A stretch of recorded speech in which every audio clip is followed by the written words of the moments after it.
continuer sur Épître aux Éphésiens, chapitre 3, du verset 1 à 13. À cause de cela, moi, Paul, le prisonnier de Christ pour vous païens, si du moins vous avez appris quelle est la dispensation de la grâce de Dieu qui m'a été donnée pour vous. C'est par révélation que j'ai eu connaissance du mystère sur lequel je viens d'écrire un peu de mots. En les lisant, vous pouvez vous représenter l'intelligence que j'ai du mystère de Christ. Il n'a pas été manifesté aux fils des hommes dans les autres générations, comme il a été révélé maintenant par l'Esprit aux saints apôtres et prophètes Christ. Ce mystère, c'est que les païens sont co-héritiers, forment un même corps et participent à la même promesse en Jésus-Christ par l'Évangile, dont j'ai été fait ministre selon le don de la grâce de Dieu qui m'a été accordé par l'efficacité de sa puissance. À moi qui suis le moindre de tous les saints, cette grâce a été accordée d'annoncer aux païens les richesses incompréhensibles de Christ et de mettre en lumière quelle est la dispensation du mystère caché de tout temps en Dieu qui a créé toutes choses, afin que les dominations et les autorités dans les lieux célestes connaissent aujourd'hui par l'Église la sagesse infiniment variée de Dieu, selon le dessein éternel qu'il a mis à l'exécution par Jésus-Christ notre Seigneur, en qui nous avons par la foi en lui la liberté de nous approcher de Dieu avec confiance. Aussi, je vous demande de ne pas perdre courage à cause de mes tribulations pour vous, et sont votre gloire. Amen. Comme j'en ai déjà parlé précédemment, Paul écrit cet épître aux Éphésiens pendant qu'il était en prison. C'est ce qu'on peut lire au verset 1. Au verset 1, à cause de cela, moi, Paul, le prisonnier de Christ pour vous, païens. Ici, Paul explique la raison pour laquelle il se trouve aujourd'hui en prison. Comment il commence la phrase? À cause de cela. Ça veut dire, pour tout ce qu'il vient d'écrire précédemment, il est devenu prisonnier. C'est pourquoi il dit, le prisonnier de Christ pour vous, païens. Paul se présente ici comme le prisonnier de Christ. Il ne se présente pas comme le prisonnier des Romains. Il se présente comme le prisonnier de Christ. Car il savait que c'est le Seigneur qui l'a mis en prison, non pas l'autorité romaine. Il a été emprisonné injustement, mais ça ne lui posait pas de problème parce qu'il savait que c'était la volonté de Dieu. Il savait que c'est Dieu qui l'a mis en prison. C'est pour cela qu'il encourage les Éphésiens au verset 13. Au verset 13, il dit « Aussi, je vous demande de ne pas perdre courage à cause de mes tribulations pour vous, et sont votre gloire. » C'est celui qui a été emprisonné injustement parle de telle manière. Ça, c'est vraiment surprenant. C'est celui qui était en prison qui encourage ceux qui étaient à l'extérieur. C'est celui qui est enfermé qui exhorte ceux qui avaient la liberté. Comment était-ce possible? Comment il pouvait agir ainsi? Comment il pouvait encourager? Comment il pouvait exhorter ceux qui sont à l'extérieur, qui ont la liberté? Parce qu'il savait que c'était la volonté de Dieu. C'est pourquoi il s'est présenté comme le prisonnier de Christ. Dans ce cas, on pourrait se demander comment un emprisonnement peut être la volonté de Dieu. Comment les tribulations que Paul a connues durant ses voyages de mission, durant son ministère, peuvent être la volonté de Dieu. Comment est-ce possible? Est-ce que vous voulez toujours croire en Dieu qui a une telle volonté? La volonté de mettre quelqu'un en prison, la volonté de faire rencontrer des tribulations pour quelqu'un. Pour nous qui avons du mal à comprendre la volonté de Dieu, il nous a donné la parole par le prophète Ésaïe. On va aller voir Ésaïe, chapitre 55, versets 8 et 9. Quand nous avons du mal à comprendre la volonté de Dieu, la façon dont Dieu travaille dans notre vie, il faudra toujours se rappeler ce passage. Ésaïe 55, versets 8 et 9. Car mes pensées ne sont pas vos pensées, et vos voix ne sont pas mes voix, dit l'Éternel. Autant les cieux sont élevés au-dessus de la terre, autant mes voix sont élevées au-dessus de vos voix, et mes pensées au-dessus de vos pensées. N'oublions pas que les pensées de Dieu sont toujours au-dessus de nos pensées et sont toujours supérieures à nos pensées. Parfois, il semble qu'on est plus intelligent que Dieu. Non, jamais, ce n'est pas possible. Les pensées de Dieu sont toujours au-dessus de nos pensées. Ce n'est pas parce que je me retrouve dans une situation où j'ai absolument du mal à comprendre qu'on pourrait dire que Dieu a tort. Non, jamais. Dieu sait exactement ce qu'il fait. Dieu a toujours été bon. Dieu est toujours bon et il sera toujours bon. Alors, il ne peut pas être mauvais en aucun cas. Naturellement, de sa nature, il ne peut pas être mauvais. Par sa nature, il est tellement bon qu'il ne peut jamais être mauvais.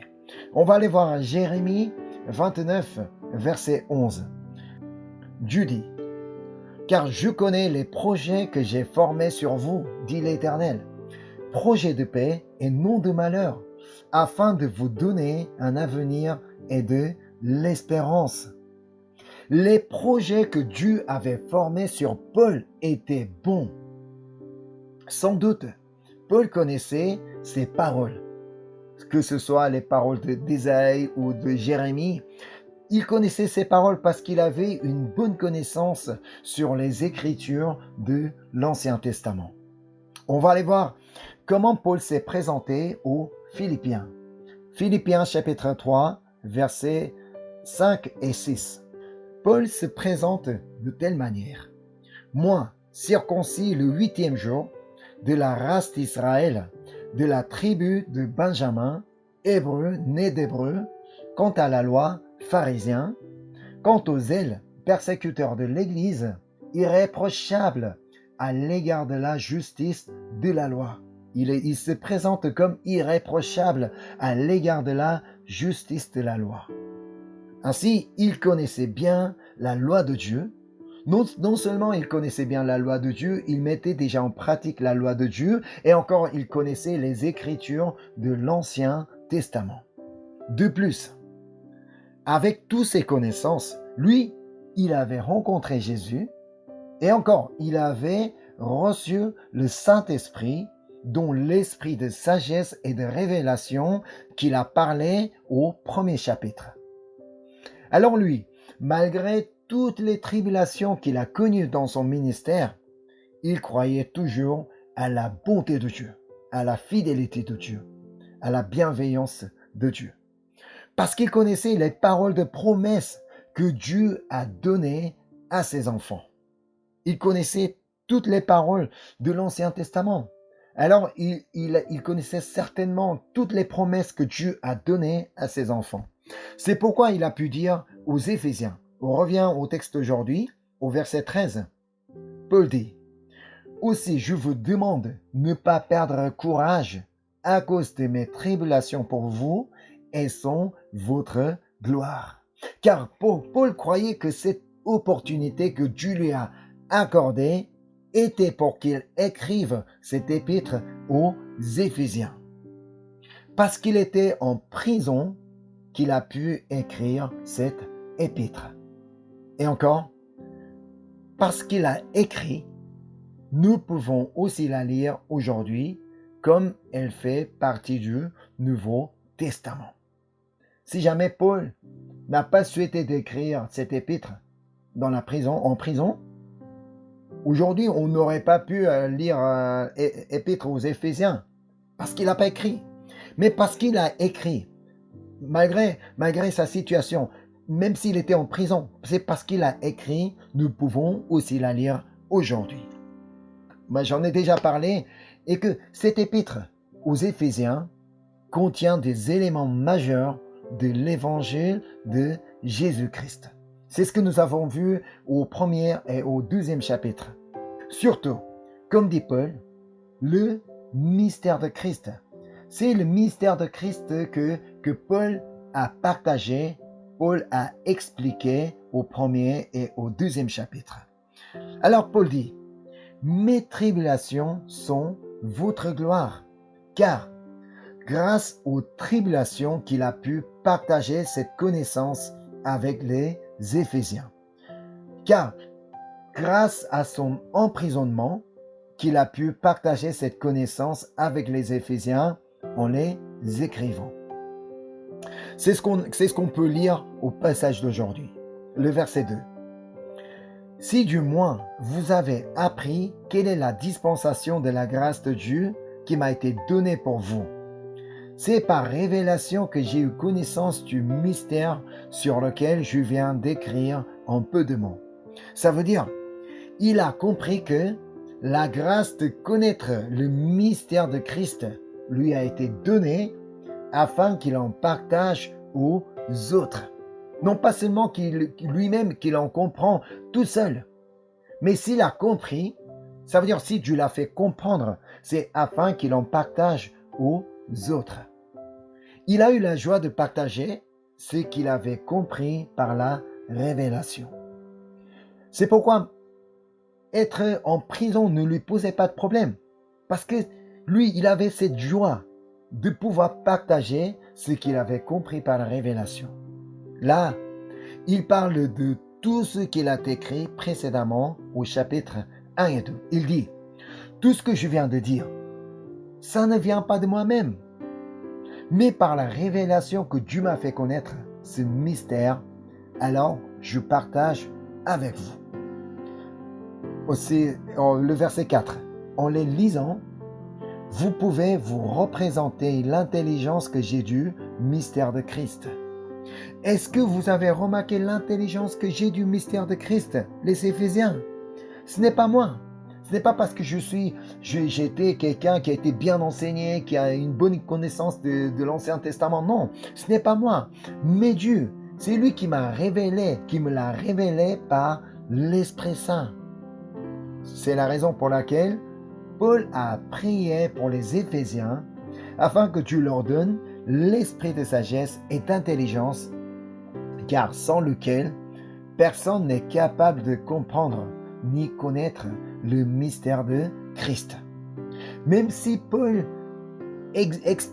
donne des explications avec des détails, sans que les Éphésiens reçoivent le Saint-Esprit, par l'aide du Saint-Esprit, ils ne pouvaient jamais comprendre ce mystère du Christ. C'est pourquoi donc Paul a prié pour les Éphésiens afin qu'ils reçoivent l'esprit de sagesse et de révélation pour qu'ils puissent comprendre le mystère de Christ. Si vous connaissez aujourd'hui le mystère de Christ que Paul a exposé longuement au chapitre 1 et 2, c'est le Saint-Esprit qui est en vous, en a fait connaître. Ce n'est pas nous parce qu'on est intelligent, parce qu'on a décidé de connaître, parce qu'on a décidé de comprendre. Non, nous on n'a rien fait. On ne peut pas comprendre le mystère de Christ. C'est le Saint-Esprit qui est en nous, qui nous a fait comprendre et connaître. Nous avons aujourd'hui ce bénéfice que les autres générations n'ont pas connu. C'est ce que dit Paul au verset 5. Éphésiens chapitre 3, verset 5. Il n'a pas été manifesté aux fils des hommes dans les autres générations, comme il a été révélé maintenant par l'Esprit aux saints apôtres et prophètes de Christ. Tous ceux qui sont nés avant Jésus-Christ, ils n'ont pas connu cette grâce que nous avons reçue de Jésus-Christ. Car ceux qui sont nés avant Jésus-Christ, ils n'ont pas reçu le Saint-Esprit que Dieu a envoyé après l'ascension de Jésus. Ce que Dieu avait promis d'envoyer par Jésus. Nous sommes tous nés après Jésus-Christ et nous vivons l'ère de Jésus-Christ. Ceux qui sont nés avant, ils n'ont pas connu cette grâce. Eux, ils n'avaient pas la liberté de s'approcher de Dieu, ils devaient passer par les sacrificateurs. Donc, il ne pouvait pas se présenter lui-même à Dieu. Il fallait absolument passer par les sacrificateurs pour adresser quelque chose à Dieu. Sans qu'il tue un animal pour faire couler son sang, on n'avait aucun moyen d'être pardonné. Et cet animal devait être en plus un animal sans défaut. Si jamais, donc sur le chemin, alors qu'au départ, l'animal pouvait être un animal sans défaut. Mais sur le chemin, si jamais un animal a connu une blessure, un problème, il fallait absolument retourner chez lui et pour aller chercher un autre animal sans défaut pour aller pouvoir offrir en tant que sacrifice. Ainsi, on imposait beaucoup de conditions afin que son sacrifice soit agréable à Dieu. Mais, depuis que Jésus-Christ est venu sur la terre, depuis qu'il est mort, depuis qu'il a coulé son sang sur la croix, depuis qu'il est ressuscité et depuis qu'il est monté dans les cieux, beaucoup de choses ont été changées. Sans entrer en détail, je vais vous dire un grand changement qui a lieu depuis que Jésus-Christ est venu sur la terre. Nous n'avons pas à offrir des sacrifices comme on en faisait auparavant. C'est vrai, les gens avant Jésus-Christ, ils devaient absolument offrir des sacrifices des animaux pour adorer Dieu, pour se présenter devant Dieu.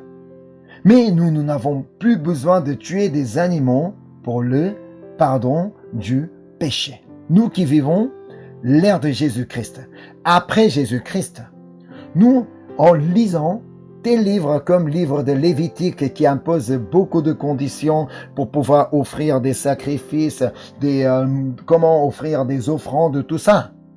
Nous, il faut absolument comprendre quelle grâce que nous avons reçue aujourd'hui. Nous qui sommes nés dans le 20e siècle.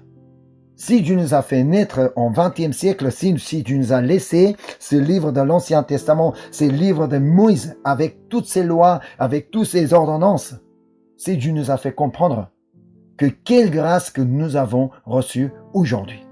Même plus que ceux qui sont nés avant Jésus-Christ, nous avons reçu beaucoup plus grande grâce que ceux qui sont nés avant Jésus-Christ. Mais malheureusement, nous, on ne reconnaît pas tout ça. On ne reconnaît pas que quelle immense grâce que nous avons reçue aujourd'hui. Eux, avant ceux qui sont nés avant Jésus-Christ, eux, il fallait vraiment observer beaucoup de choses afin d'offrir un sacrifice. Mais nous, aujourd'hui, on n'a pas à faire tant que ça. C'est la grâce de Dieu. C'est ce qu'on appelle la grâce de Dieu. Nous n'avons qu'à croire en Jésus-Christ et de nous repentir. C'est ce qu'il a expliqué précédemment au premier chapitre. Donc au Éphésiens chapitre 1, verset 7. En lui, nous avons la rédemption par son sang, la rémission des péchés selon la richesse de sa grâce. C'est pourquoi Jésus a dit, tout est accompli avant de rendre l'Esprit. C'est ce que Jésus a accompli. C'est ce qu'on appelle la grâce de Dieu. Nous avons reçu cette grâce que les autres n'ont pas connue. Paul dit mystère, car tout le monde n'est pas capable de le connaître. Et ce mystère a changé la pensée de Paul, qui était un juif et un pharisien. On va retourner au texte aujourd'hui, Éphésiens chapitre 3, versets 6 et 7. Ce mystère, c'est que les païens sont co-héritiers, forment un même corps et participent à la même promesse en Jésus-Christ par l'Évangile, dont j'ai été fait ministre, selon le don de la grâce de Dieu qui m'a été accordé par l'efficacité de sa puissance. Jusqu'à ce qu'ils rencontrent Jésus. Les païens n'étaient que des incirconcis privé du droit de citer en Israël, étranger aux alliances de la promesse. Avant qu'il rencontre Jésus, pour Paul, ces païens ne méritaient pas d'être sauvés. Mais lorsqu'il a rencontré Jésus, il a tout de suite compris que Jésus-Christ est venu donner sa vie pour tout le monde, non pas uniquement qu'aux Juifs, pour tout le monde sans aucune exception, même pour les païens. Donc il a compris que les païens sont co-héritiers, forment un même corps et participent à la même promesse en Jésus-Christ par l'Évangile. Nous, personne d'entre nous sommes nés en tant que juifs. Mais aujourd'hui, nous sommes grâce à Jésus-Christ, nous sommes aussi co-héritiers, nous formons aussi un même corps et nous participons aussi à la même promesse en Jésus-Christ par l'Évangile. C'est pourquoi Paul a continué à voyager afin d'annoncer l'Évangile aux païens malgré toute tribulation qu'il a connue, malgré toute persécution qu'il a connue, parce qu'il a compris que c'était la volonté de Dieu. Dieu veut que tout le monde soit sauvé. Alors, Paul, lui, comme il a été sauvé par cette grâce, il voulait absolument partager cette grâce aux autres. On va passer au verset 8 et 9. À moi, qui suis le moindre de tous les saints, cette grâce a été accordée d'annoncer aux païens les richesses incompréhensibles de Christ et de mettre en lumière quelle est la dispensation du mystère caché de tout temps en Dieu qui a créé toutes choses. Encore une fois, Paul dit que Dieu lui a fait grâce afin qu'ils annoncent aux païens le mystère de Christ. Si Dieu lui a accordé cette grâce de connaître le mystère de Christ, il a compris que c'est dans le but d'en partager, d'en parler aux païens. Parce qu'il a compris que Dieu veut que tout le monde soit sauvé et parvienne à la connaissance de la vérité. Ensuite, il souligne quelle est l'importance de l'Église dans cet enseignement. Verset 10. Afin que les dominations et les autorités dans les lieux célestes connaissent aujourd'hui, par l'Église, la sagesse infiniment variée de Dieu. Ici, les dominations et les autorités dans les lieux célestes désignent les esprits méchants dont le Satan. C'est sur quoi Paul revient au chapitre 6. Éphésiens chapitre 6, verset 12. Rien qu'en lisant le chapitre 3, on ne peut pas tout de suite comprendre quelles sont les dominations, les autorités dans les lieux célestes. Mais grâce au chapitre 6, on peut comprendre. Chapitre 6, verset 12. Car nous n'avons pas à lutter contre la chair et le sang, mais contre les dominations, contre les autorités, contre les princes de ce monde de ténèbres, contre les esprits méchants dans les lieux célestes. Notre ennemi Satan ne veut pas que les gens soient sauvés et parviennent à la connaissance de la vérité. Parce qu'il veut que les gens restent en tant que les enfants de colère. C'est pourquoi le Satan travaille à tout prix afin de diviser l'Église et afin de les faire fermer ses portes. Il travaille à tout prix pour faire tomber les chrétiens, afin qu'ils perdent leur foi. C'est à l'Église. Pourquoi il travaille autant pour diviser l'Église? Car c'est à l'Église que la vérité est proclamée. C'est à l'Église que l'Évangile est proclamé. Et à l'Église qu'on apprend la sagesse infiniment variée de Dieu. Oui, c'est ça. C'est à l'Église, comme c'est à l'Église que l'Évangile est proclamé, la parole de Dieu est proclamée. C'est à l'Église qu'on apprend la sagesse infiniment variée de Dieu. Enfin, c'est Jésus-Christ qui doit être prêché à l'Église, car elle est fondée par lui. Jésus-Christ doit être absolument au centre de l'Église. En plus, la tête de l'Église, le chef suprême de l'Église. Vraiment toute l'Église. La communauté existe pour proclamer la parole de Dieu, l'Évangile, et pour proclamer dans la sagesse infiniment variée de Dieu. Et c'est ce que dit donc le verset 11. Selon le dessein éternel qu'il a mis à exécution par Jésus-Christ, notre Seigneur. Ça veut dire l'Église est fondée par Jésus-Christ. Sans Jésus-Christ, il n'y a pas d'Église, il n'y a pas de communauté. Alors, aujourd'hui, tout ce dont on a besoin est Jésus-Christ. Pour chacun de nous, pour notre famille, pour notre communauté, pour notre pays. Tout ce dont on a besoin est Jésus-Christ. Car tout est de lui, par lui, et pour lui que sont toutes choses. Surtout, par la foi en lui, nous avons maintenant la liberté de nous approcher de Dieu avec confiance. Le verset 12.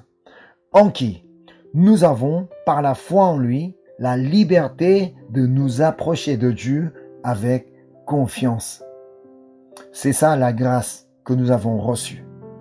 En qui nous avons, par la foi en lui, la liberté de nous approcher de Dieu avec confiance. J'en ai déjà parlé, comme quoi au moment où Jésus est mort sur la croix, le rideau, le voile qui séparait entre le lieu saint et le lieu très saint a été déchiré en deux. Ça veut dire donc que nous avons maintenant le droit de nous approcher de Dieu grâce à Jésus-Christ. Alors, sans Jésus, on n'est rien du tout. C'est ce que nous devons absolument nous rappeler. Sans Jésus, on n'est rien du tout. Parce que par lui que nous sommes créés, par lui que nous existons aujourd'hui, par lui que nous le connaissons, par lui que nous sommes sauvés, par lui que nous avons la liberté de nous approcher de Dieu avec confiance. En plus, c'est au nom de Jésus-Christ que nous pouvons demander quelque chose à Dieu. Tout se passe par Jésus-Christ. Il a tout fait. C'est ce qu'on appelle encore la grâce de Dieu. Donc si nous avons cette grâce de connaître ce mystère, nous devons aussi en faire connaître aux autres, à ceux qui ne le connaissaient pas. Paul n'est pas le seul appelé à annoncer l'évangile aux païens. Tant que nous avons besoin de Jésus, les autres ont besoin aussi de Jésus. Nous ne devons jamais arrêter. Tant que nous avons reçu cette grâce de connaître ce mystère de Christ, nous devons continuer à faire connaître ce mystère de Christ aux autres. Paul n'est pas le seul à faire ce travail. Nous sommes tous appelés pour ce ministère. Amen. Je vais prier. Merci Seigneur. Merci Seigneur pour tout ce que tu as fait dans notre vie. Merci encore pour la grâce de nous avoir fait connaître ce mystère de Christ. Sans toi, comment pourrait-on connaître tout ce que tu as fait pour nous sauver, pour tout ce que tu as fait pour nous faire exister? Seigneur, tout est grâce. Franchement, sans toi, nous ne pouvons pas exister. Nous ne pouvons rien faire. C'est pourquoi nous avons vraiment besoin de toi, Seigneur. Et que notre famille a besoin de toi. Et notre communauté a besoin de toi. Et encore, notre pays a besoin de toi, Seigneur. C'est pourquoi nous voulons vraiment faire connaître ce mystère de Christ aux autres. C'est pourquoi nous avons vraiment besoin de l'esprit de sagesse et de révélation, afin que nous puissions bien en partager à ceux qui ne le connaissaient pas. Donne-nous le courage et donne-nous aussi l'intelligence pour que nous soyons aussi utilisés comme Paul à annoncer l'évangile de Jésus-Christ. Merci encore une fois pour tout ce que tu as fait, pour la parole que tu nous as donnée, et merci encore une fois pour tout ce que tu vas faire dans notre vie. Je te prie au nom de Jésus-Christ. Amen.